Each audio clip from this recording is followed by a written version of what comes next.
بسم الله الرحمن الرحيم. حبايب قلب الكابتن ريش، عايز بس يا جماعه اعمل فيديو صغير كده ان شاء الله باذن الله عن في خبر طالع ان الاهلي بيتفاوض مع احمد حجازي مدافع اتحاد جده.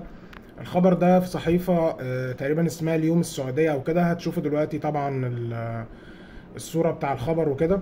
اللي انا بس عايز اتكلم فيه هو على اساس ايه يا جماعه الخير. يعني في حد ممكن يفكر يتفاوض مع احمد حجازي؟ احمد حجازي يا جماعه الخير هو الراجل مشطب حرفيا بعد اخر اصابه، يعني طبعا ربنا يشفيه ويعافيه.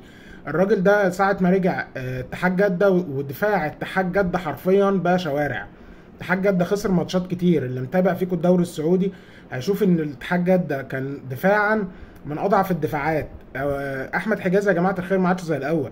احمد حجازي النهارده 33 سنه، تمام؟ يعني الراجل ده من الاخر كده اقصى ما ممكن يقدمه هي سنه او اتنين بالكتير. هيجي واحد يقول لي وماله، احنا محتاجين خبره ومحتاجين مدافع. يا سيدي ماشي، المشكله لو ال 33 سنه وهو لسه بسرعته وهو لسه ذهنيا زي الاول، ماشي انا ما عنديش مشكله. لكن مشكلة ان احمد حجازي يا جماعه ذهنيا بقى تفكيره بطيء، فضلا ان احمد حجازي في اوقات كتيره لو حد تابع الدوري السعودي الترنات بتاعته بقت ضعيفه، ما عادش بيعرف يعمل ترن بسرعه زي الاول. اي سباق سرعه المهاجم بيكسبه. يعني انا دلوقتي اصلا احنا عندنا اوريدي مشكله دفاعيه موجوده دلوقتي.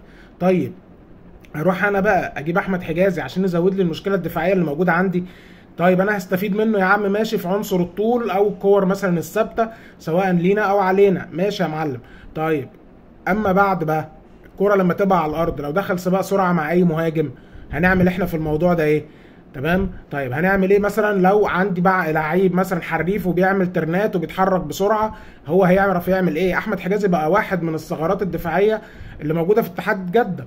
فضلا ان حتى اللي فيكم اللي هيتابع فريق اتحاد جده هيلاحظ ان حتى كتير من الجمهور بتاع اتحاد جده بيرفض، يعني رفض فكره استمرار حجازي، ورفض فكره ان حجازي ان هم ما يتعاقدوش مع مدافع مقابل ان هم يستنوا حجازي يرجع بسرعه مثلا على الشتاء بعد الاصابه، تمام؟ وفضلوا بيلوموا اداره اتحاد جده على انها ما تعاقدتش مع مدافع وان هي استنت حجازي يرجع على كاس العالم للانديه. والناس دي كانت شايفه ان حجازي واحد من المدافعين الضعف وواحد من ثغرات الدفاع اللي موجوده في اتحاد جده. يا جماعه حجازي قبل الاصابه الاخيره حاجه وبعد الاصابه الاخيره حاجه، دي 3 رباط صليبي، تمام؟ فضلا عن ان هو ما بيقدمش المستوى اللي قدمه. في حاجه تانية بقى، حجازي يا جماعه الخير كان معانا وكان مأدي وكانت الدنيا تمام كويسه جدا، راح احترف في انجلترا تقريبا وسط بروميتش لو انا مش غلطان.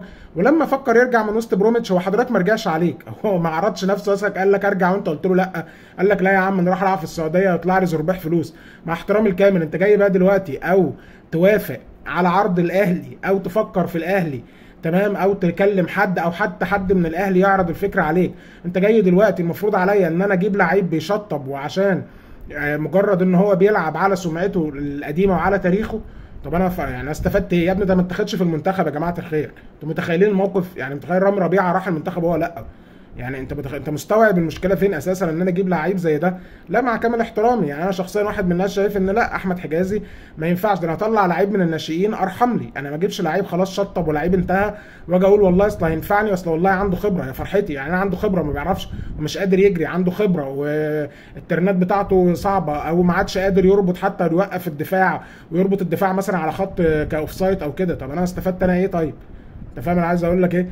بس فيعني انا شايف انه هيبقى صفقه، يعني احنا مش عايزين نضحك الناس علينا يا جماعه الخير، احنا عايزين نعلي الدفاع بتاعنا. يعني احنا جبنا زين الدين بالعيد، الله اعلم منعم هيكمل ولا لا، فاحنا عايزين حد اعلى، ما اروحش اجيب حد اقل ويعمل لي مشكله ثانيه في الدفاع.